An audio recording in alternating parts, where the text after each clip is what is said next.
ya kamata ki kwantar da hankalinki. Tunda dai Allah ya sa ba ma mutuwa yayi ba. Haba Abbas. Mutum kaman wani gawa?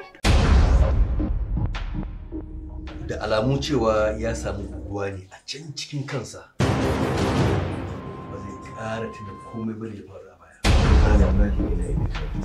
Wani ne muna tafiya a mota muka buge shi har ya samu matsala muka kai shi asibiti, to bayan an mai magani kuma mun dawo da shi nan gidanmu kuma wallahi baya magana. To shine muke nema ko Allah zai sa a sanya uwan shiga hoton shi nan ne. A gaskiya ban san shi ba. Usman din ka gani ka nuna musu gidan. Dan wannan wanda da dare ne ba dan Allah ku kyale ni wallahi an baka kashe shi ba ma ni ban ji dadi ba.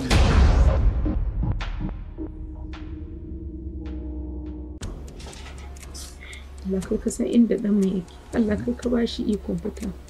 Ka kai shi inda za shi. Allah ka bayyana shi.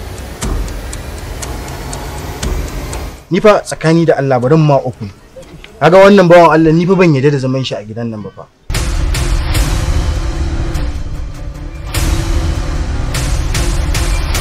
To yanzu plan A ya fara aiki.